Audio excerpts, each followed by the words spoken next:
మూగజీవులు ముఖ్యంగా పశువులు కూడా చాలా ఇబ్బంది పడ్డాయి. ప్రతి గ్రామంలోనే కూడా అక్కడున్న బాధితులు మాకన్నా ముందు పశువుల్ని రక్షించండి, ఆ పశువులకి కొంచెం దానం వస్తే బాగుంటుంది, మేము కావాలంటే 5-10 రోజులు పశువులైనా ఉంటాం కానీ మా పశువులు లేకుండా మేము ఉండలేమని వాళ్ళందరూ కూడా కోరడంతో ఈ నివేదికని ఇమీడియట్ గా కలెక్టర్ గారి దృష్టికి తీసుకెళ్లడం, ఆయన ఉప ముఖ్యమంత్రి పవన్ కళ్యాణ్ గారి దృష్టికి తీసుకెళ్లడం, పవన్ కళ్యాణ్ గారు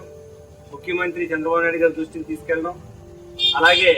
మన భారతదేశ ప్రధాని నరేంద్ర మోడీ గారు ఇచ్చిన 1600 కోట్లు వరద సహాయ సహకారాల్లో భాగంగా ఇచ్చిన నిధుల్ని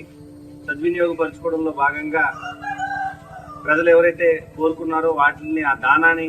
ఉచితంగా ఇచ్చే ప్రక్రియను డాక్టర్ రంజిత్ గారు చేతుల మీదుగా పెట్టడం జరిగింది కలెక్టర్ గారు. దాని దరిమిల నిన్న 25 టన్నులు కోలంక గ్రామానికి,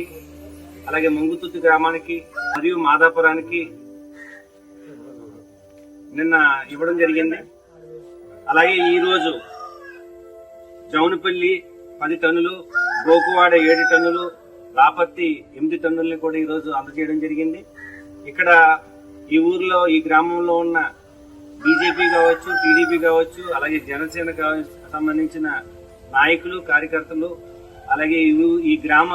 పెద్దలు, యువత అందరూ కూడా దగ్గరుండి ఎక్కడైతే పశువులు ఉన్నాయో వాటిలన్నింటికి కూడా అందేటట్టుగా